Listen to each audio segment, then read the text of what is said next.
You were going to say something about Dolly. Yeah, we were talking about why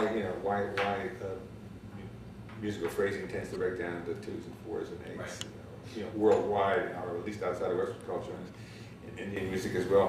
When I think I was, I think who it was. I think it was Steven Pinker. He's a Yeah, I know. Yeah. These folks. yeah. Language and all that. Yeah, exactly, yeah. He was up at MIT, and I think, before I interviewed any of these people, I thought, well, yeah, I better do some homework, because I was interested. So Dolly was like a big learning experience for me, and I read, James Watson's book on DNA, which is mostly gossip about how he discovered it. and that was interesting, I think that a scientist would really give you the behind-the-scenes story of what really happened as opposed to the scientific facts. Anyway, Steven Pinker, I think it was in Language Instinct. How the mind works, something like that. Mind works, Yeah. He was saying that, like, genetically speaking, that we're pretty much the same as we were, when we were in the caves. Yeah, I don't mean the cave in Hebron, I mean we were cavemen and women. And that the genetic differences, between all different races and whatnot are minuscule, very, very tiny.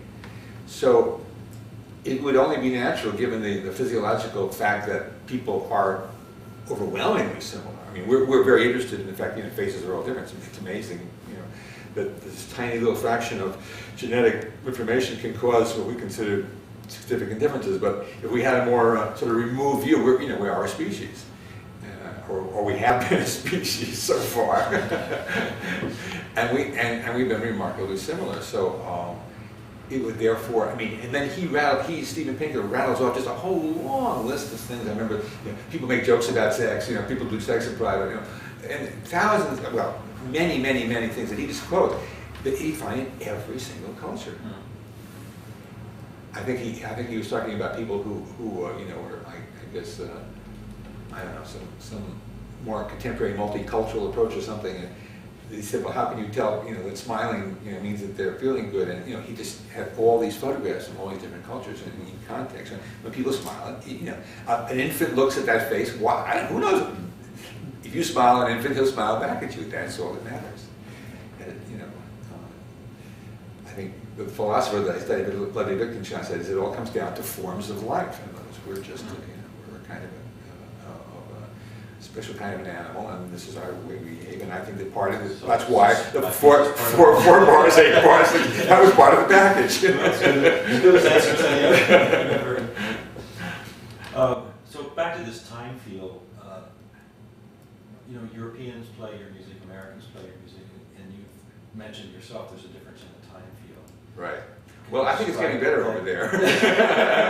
The younger they get, the better they get. Is that because they're imitating recordings they've heard or concerts they've heard of the Americans?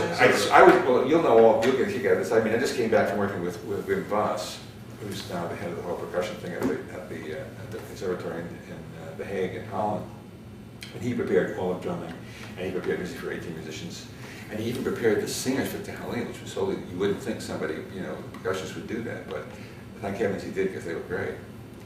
And I would say that the student performances of drumming and music for 18 musicians were more idiomatic than, say, the Ensemble Modern.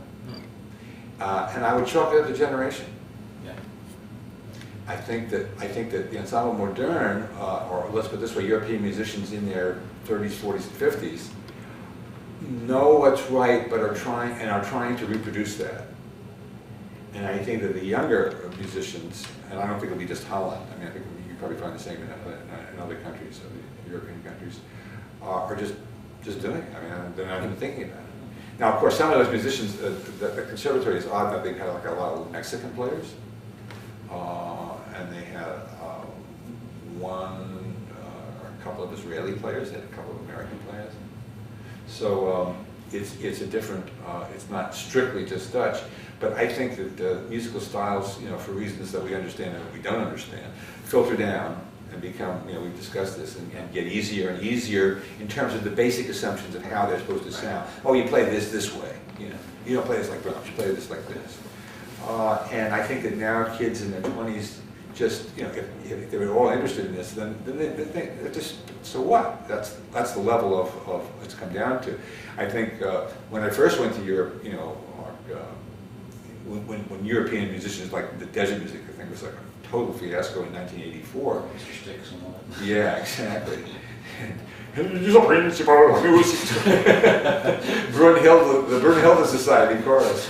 You know, I mean, those are things that you have to do with generation and generations of musicians who are brought up to perform a certain way. And once they've, you know, passed their 20s, I mean, that's deeply set in their bodies. And it's my feeling, actually, based on that you should ask musicians to do what they do best.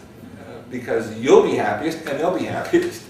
So people complaining that certain orchestras don't do enough music, forget it. You know, if it's somebody like, you know, I remember people in LA used to say, oh, Giulini only plays the Verdi Requiem. Fine. You know, he really did a good job at the Verdi Requiem. He loves the piece. He really knows it cold.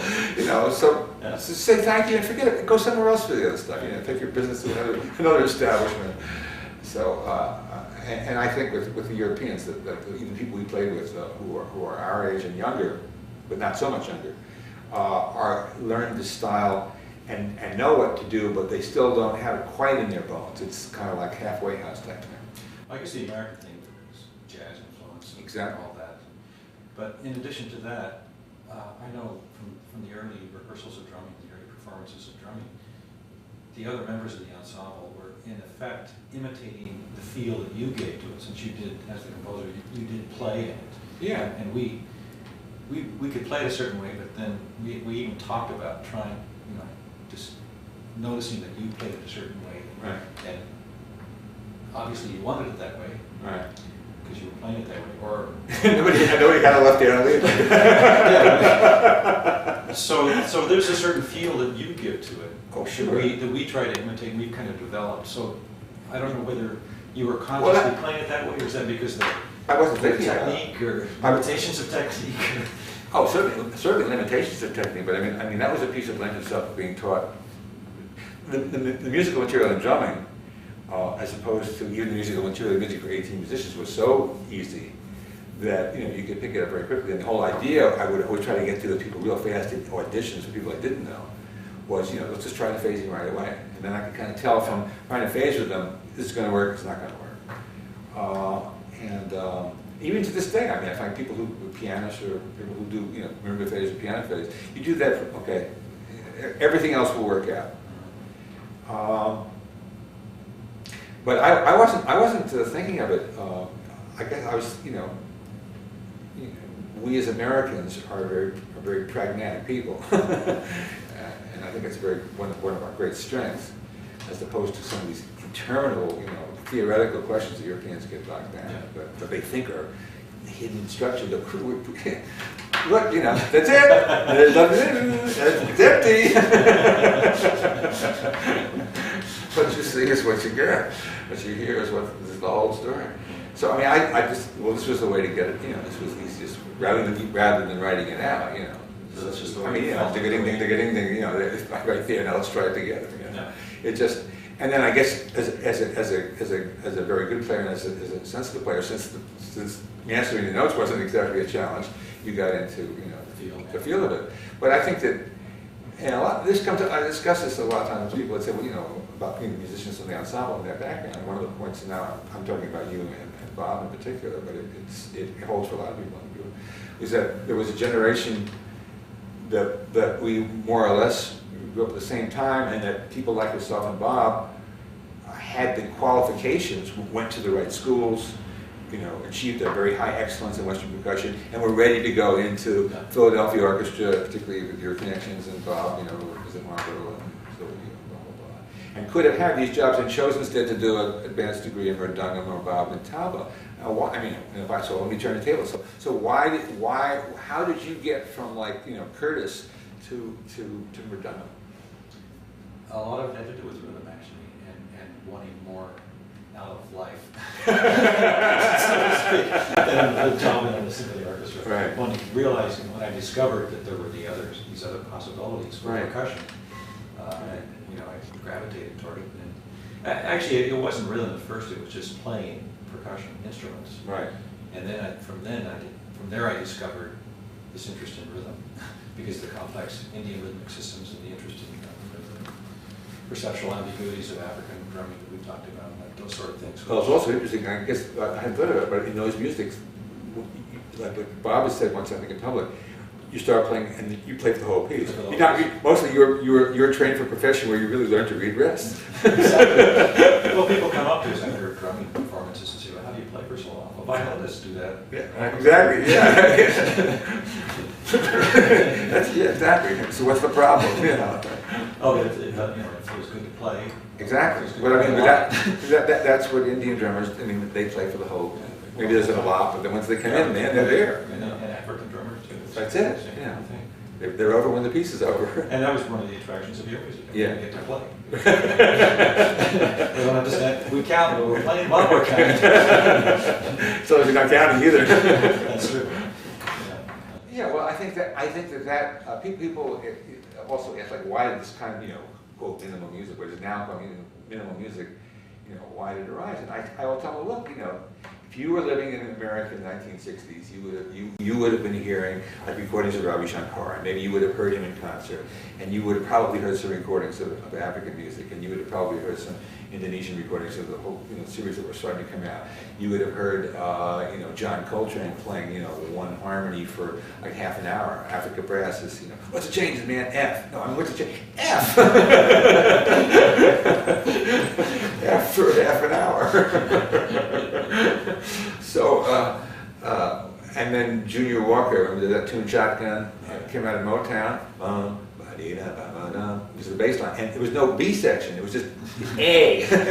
Well, and that gave the tune this kind of incredible, kind of maniacal drive that hadn't been in pop music either before.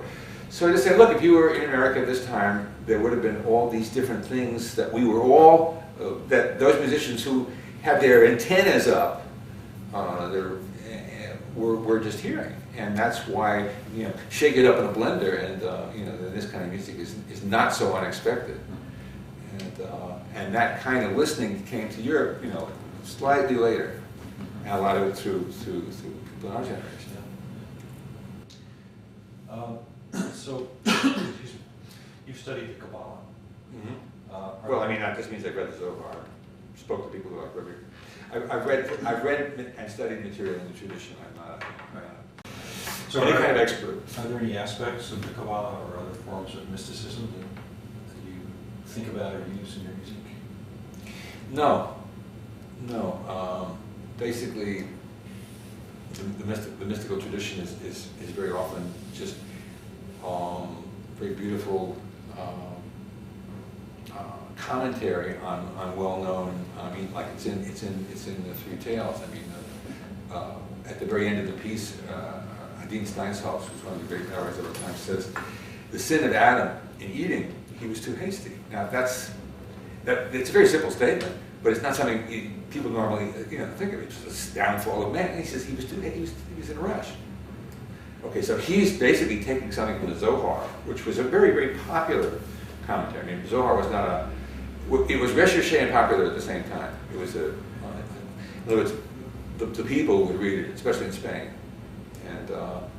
And basically the story is that, well, in the Jewish tradition, the fruit of the tree of knowledge was not known.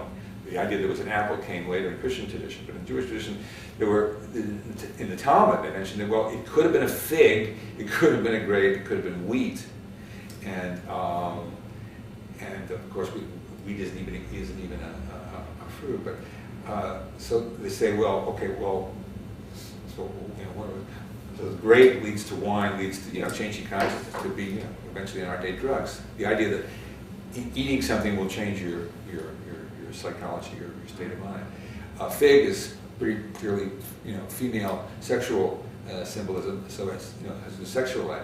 And wheat is the basis of bread, which is the basis of agriculture, which is the basis of cities, which is the basis of technology. You have to have we couldn't develop as a species while we were out there hunting and moving along and gathering. So let's sit here. I build a house taller than yours, I got more wheat than you do. So that was the beginning of technology in a sense. So then the answer, well, so what's wrong with those things? And the answer is basically nothing, And now the story of Adam and Eve in the Jewish tradition is that, in the mystical tradition, is that it was about 4 o'clock in the afternoon when they were created. Roughly. not to be taken literally, but to be taken as a story of maybe he has some wisdom. What about 4 o'clock in the afternoon? Sundown is going to be a couple of hours away. And if they had waited this relatively short period of time, they would have made the traditional blessing over the wine. They would have made the traditional blessing over the bread. And it's very customary and encouraged that there's sexual relationships between husband and wife on Friday nights. That's just, one of the things that's part of the whole Sabbath is considered female. It's recessions, like giving up all your creative powers. And if they just waited, it was all fine. They just don't be in such a rush. These things are all there. So that to me is the level at which I've been involved in the Kabbalah. Just basically the non-legal parts of Judaism and the parts that are or to take certain of the laws and give them a resonance or a meaning or a slant that makes them feel more interesting and maybe more deeply felt. So as far as your music, it's kind of background information. Yeah, I think there are people who think that there's like a lot of people. There was a website for the Dutch thing, and people said, let's see, I forget how they got there, but they got the number 29. It had to do with 18 and what would it be? 18 and 11. I don't know. It's 1 piece, 6 pieces. I don't know how they got, but they added together the numbers in 3 pieces. They got 29, and they made a big deal out of it. And I thought, what is this, nonsense? And but people who, there were composers. I think Bach had some numerical stuff. So you've never used prime numbers or Fibonacci series or golden ratio or numerology or anything? No, absolutely not. I know. Got into raising the charismatic dancer. She's took me into the golden section, all that stuff. I'm vaguely aware of what it is. I'm aware that some musicians have used it, and some good ones and some terrible ones. Bartok, I guess, is probably the most famous and supposed to have used it. Bartok? Yeah. Really? I never read any. What did Bartok do? Yeah, I think in construction, overall construction, is figuring out climaxes or shapes of pieces. Really? In terms of numbers of bars? Yeah, numbers of bar timing in terms of bars. I know Cage had, small divisions would be the same as large divisions. Look, there's a lot of things that can help composers. Sometimes I think I ought to try something like that just to sort of push the envelope, push myself in a direction. But he sets up some kind of systematic thing, and then sort of that's his raw material, and then he starts to cuts it away, and so shapes it up. But I just slogged on from bar to bar.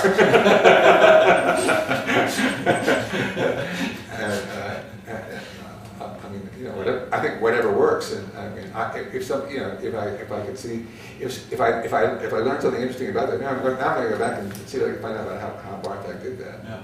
I've often been curious to ask David, what exactly, how do you do that? What are you doing?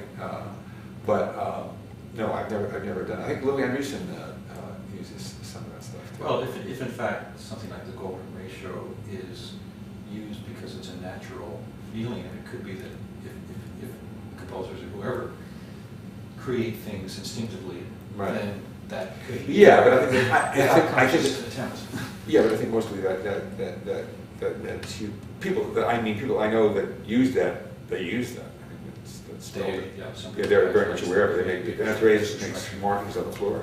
The dancers have to move. Yeah. And Louis Andriessen, I know, has done. We'll do the math first. So from the other side, do you think your music is divinely inspired? Well, I think no more and no less than the fact that we're sitting here. Either you see life as as a manifestation, as having divine, reality, or you don't. And if you do, then it's the whole ball of wax. Even the most horrible things.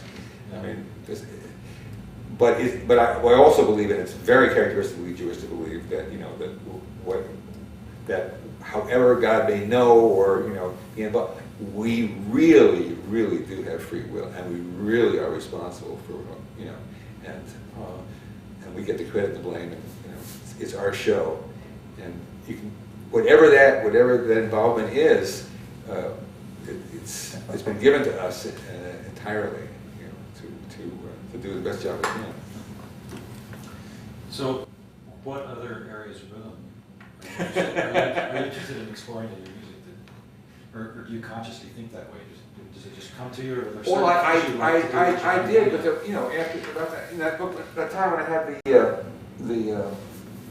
at the beginning, basically the idea was, look, every change in the music is going to just be rhythmic. There's not going to be any change of pitch, violin phase, piano phase. It's all going to be in terms of changes of length of pattern or changes of notes of pattern without. But basically, we're going to move through rhythmic means. All the development of these piano phases, the 12-bar phrase, 8-bar phrase, 4-bar phrase. Drumming is taking the fixed rhythm and then changing the pitches, which of course is a different thing. For organs was everything stays the same but durations. And I think after that and the idea of the buildups that came in drumming, adding beats or substituting beats, I'm not so sure. And then the really big jump into Italian with the idea of constantly changing meters. I think that, in all honesty, I don't know if I've added anything of any significance, except details and working out. But that's basically become a kind of given vocabulary. And anything basically, or even just as different as those things are, or as basic as those things are, I don't know as I've really since 1981 that would be. I don't know as I can point to anything and say, well, this really, this is a separate technique. So I don't know, I guess when I was 46, 56, 56, 56, I was like, approaching 50 when I did Italian, and I'm not sure as I've done anything except use those techniques in ways I think that I spent some more time a lot more thinking about thickening the plot harmonically in pieces, and I think because I know these things, I can use them. Really, it's just a vocabulary. Yeah. In other words, you can't constantly be reinventing the wheel.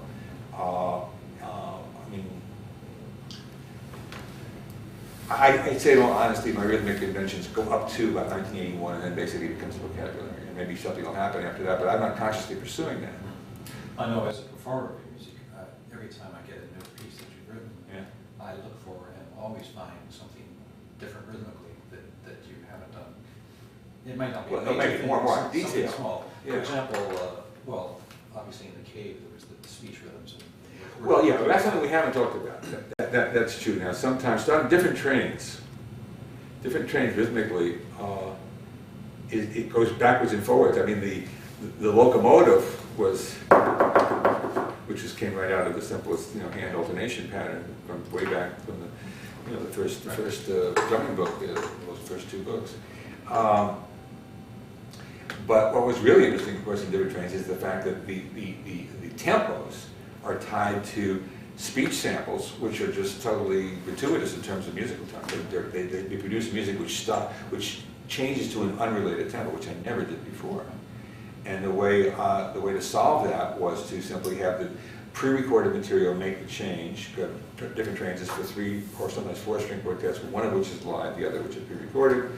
Taking for the benefit of the tape. So the live quartet, when a new tempo happens, a new speaker comes in, they simply taps and stops playing. And then they hear the tempo and they join it. And that maybe in a still more difficult context is what happens in the cave, because there's less time and it's more changes and whatnot. And that, the idea of getting into imitating the speaking voice is a totally different kind of, Bartek called it parlando, that's like a whole, that can become a style, which essentially has nothing to do with the grid, so that's interesting. It's that spoken over, and you have to shift to a new grid to make that, the grid has to fit the music. So here we had one like this, now it's getting faster, or it's getting slower.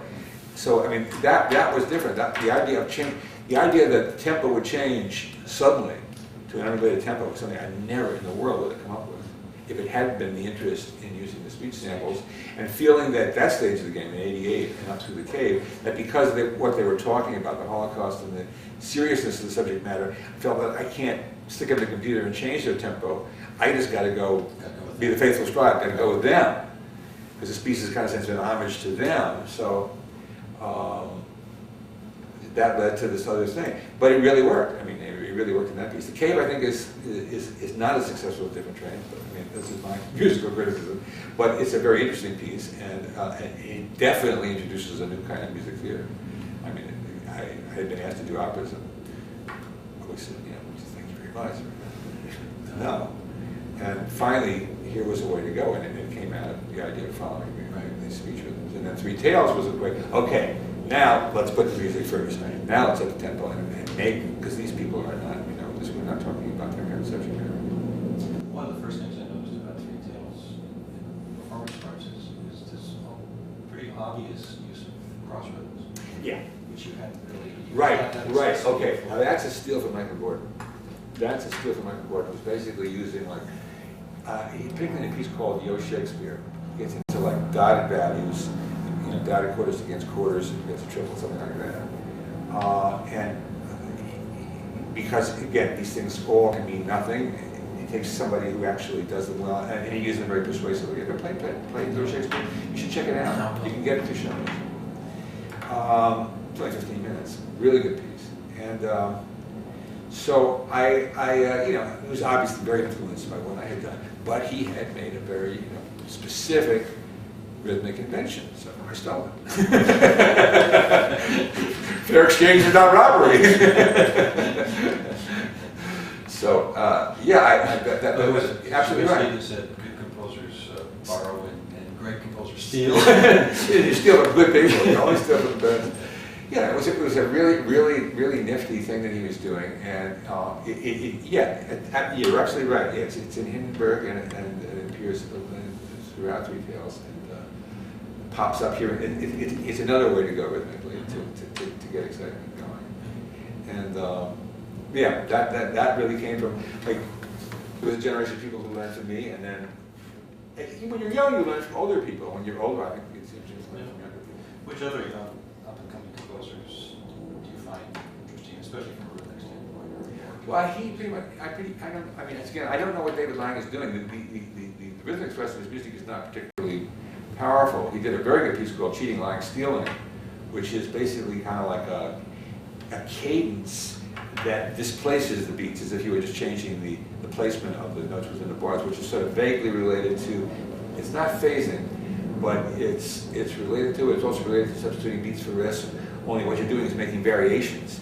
If you've got a bar, and then you sort of repeat the bar, only you move a few things over a couple of eighths in each direction, you get a very different effect. And he does it very well. I've never stolen from that one yet. It was a good idea, actually. The way I'm saying it, it's unclear. I could figure this one out. I could definitely put that one on tomorrow's back burner. But those are the only two that I'm aware of. There may be other people doing. I mean, once you get in your 60s and go out 4 or 5 nights a week to the latest new music concert, I don't know everything that's going on by a long shot. Those guys. Yeah, those guys really, I think, have definitely fed into what I'm doing, but particularly Michael. Why do you think that there's been so little rhythmic development in Western music over the past 300 years? I mean, before the 20th century. Before the 20th century, before Sheckter and Haydn. Yeah. I mean, there was back. You talk about Leonard Puritan, Arsenova, all that sort of stuff, and then basically harmonic development, maybe. Right. I think basically what happens in Western music, again, it's like going back to what William Austin taught in his course, is that you really have a body of development that starts with Hebrew chant to Gregorian chant, one line of music, and then the people in Notre Dame stay creating one long held note, which is basically taking the chant and augmenting one of the notes. So it's like slow motion and decorating, like a decorated manuscript at the top of that, and then making 3 voices do that, and 1 held long, and that's the 4 part. That's paired. And then Machel and pretty much that generation really starting counterpoint. Not just 1 held voice, but like all the voices are. Some of them are imitative, some of them are not, and some of them are identically rhythmical. They have this idea of very much like Indian music of a talia, which is like a rhythmic pattern, and the color, which was the notes, like a row, 12-tone. So it's very, very systematic type stuff. If you look through I've got an edition of the Machon Mass with the guy just brackets, you know, the rhythmic things, and you just see the stuff going on. And then another brackets to show where the pitch rates go, and they overlap. But I mean, it's like incredibly systematic, and it reminds you on the one hand of like something like to do with Indian music, even the terms, you know, Taliatala, and at the same time, like, you know, some of the 12-tone mathematical stuff. And isorhythm, that all the rhythms will be the same, you know. I was looking at a lot of, in this piece that I'm writing now, I've always been interested in this tune, Bon Marmé. It's just a real good tune, you know, from I guess it's, I guess Michel has one, and it goes from Michel all the way up to Palestrina composers were using it. And, but when I started looking at some examples in notation, I realized that they'd be very fast and loose with the rhythm. They started elongating things, and shortening something, leaving out a phrase. I find all that kind of stuff really interesting. I mean, it's just, I can learn from that, I can steal from that.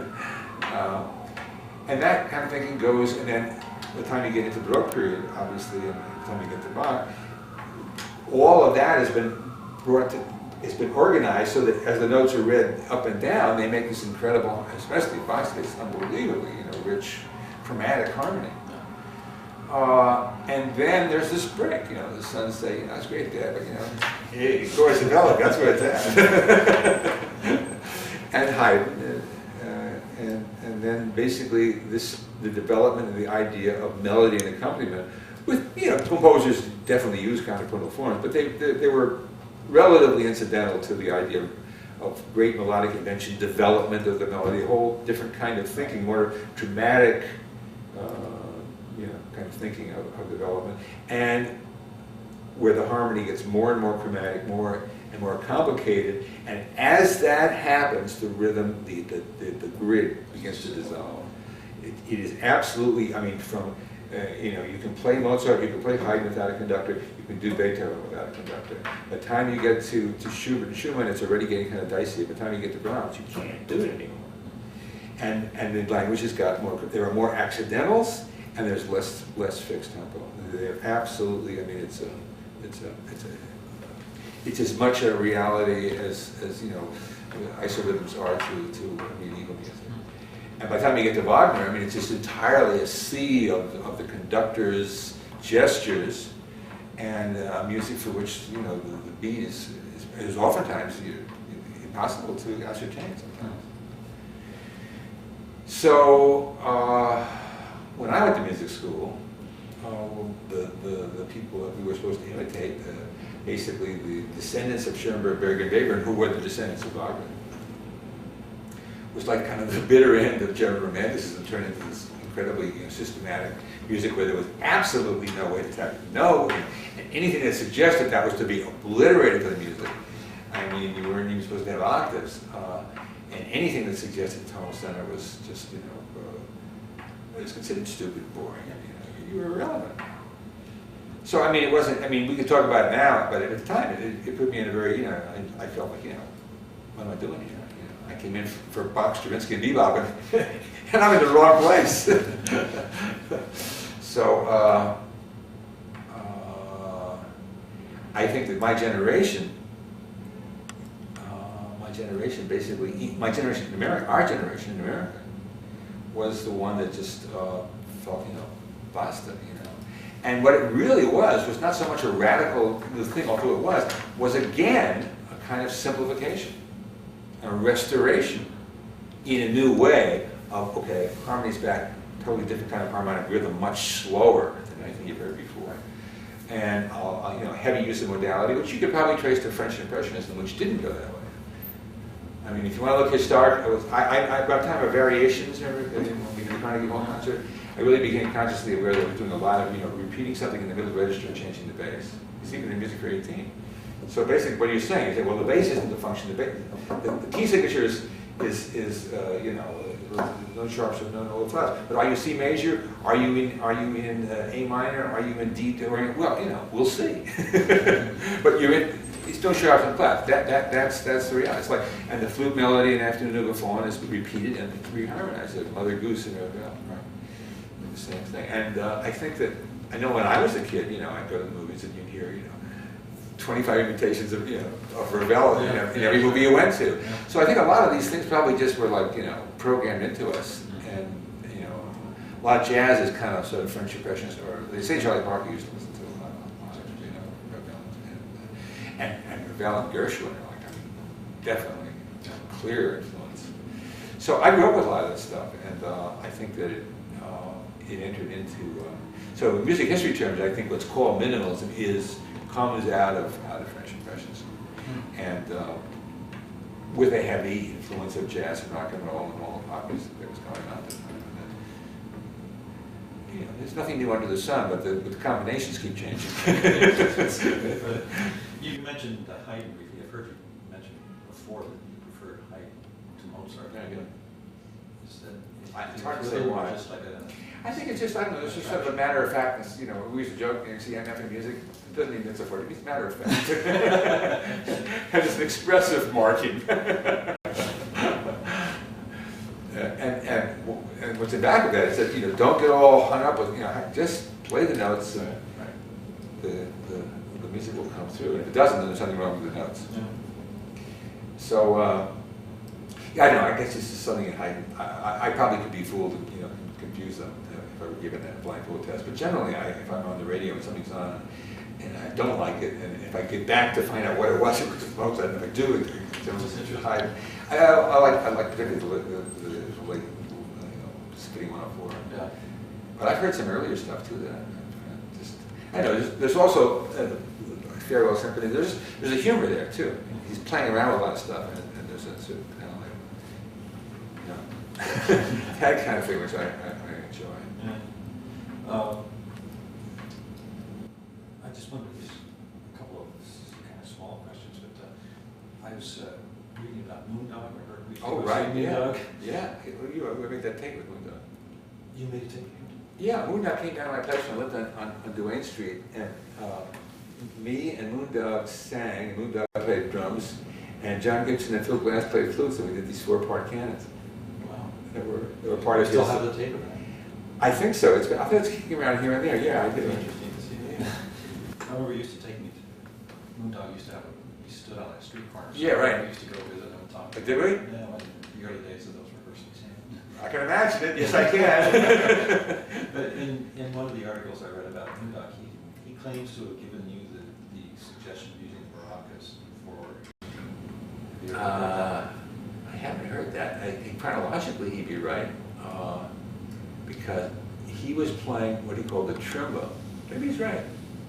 I don't know. Maybe he is right actually, because we did the recordings I'm talking about. I was living down Duane Street. That probably means it was done. Certainly, probably, I would say around '67, and he played tremolo. So tremolo was like a triangular shaped bongos, and he played them with his hand and another hand holding the maraca. So you get ching, ching, ching, ching, ching, ching. It's a very economical way of getting a whole one-man band effects, and then he'd sing. So I mean, I wouldn't begrudge him that. He may be right. Is he still? He went to Germany. To Europe for a while. I don't think he is. He was. That's it. And he was also totally into cannons. That was his thing. Another question is, remember that you mentioned a long time ago you had an article written about you in Downbeat magazine. Or I took a blindfold test. You took the blindfold. Yeah, I did pretty good on that one. Do you have a copy of that test, or do you have any idea I how to did. get a hold of that? Let me write it down. It probably was kicking around in some press packs, and I kind of liked it. And then I don't know. I could look around. Did your managers had that? Howard wouldn't have changed, I think Feline Khan might have had one. I think the guy's name was Howard Mandel, the guy who asked me the questions. I would Why don't try. you just check Downbeat and maybe Check Downbeat, see if they probably won't have it online, but maybe if you ask them for a reprint, Yeah, do that. Yeah. I think it got Eric. All I remember is Eric Goffey was in it. You don't remember the other ones that they asked? I think they asked me. I forget what was it. I think when they're playing with these Moroccan things, Jujuka, And I thought it was Bismarck Lacan, but so this was kind of interesting just to discuss it. And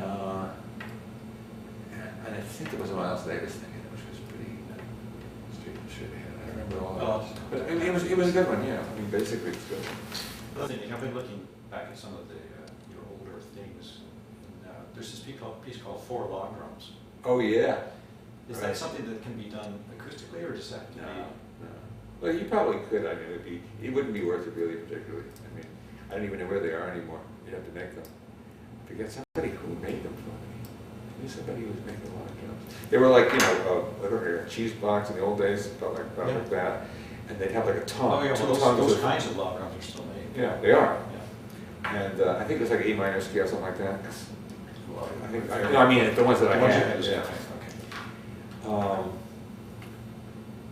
I mean, I guess you make them flat by just cutting the hole bigger so they're bigger tongues. But I don't know how you make them sharp. Cut off the tongue. One or the other. Anyway, it was like everybody was programmed. It was really good. I built this device, and then you wear a headphone, and it would change to you were playing on. It was like a polynome. Like everybody would be getting their own series of clicks.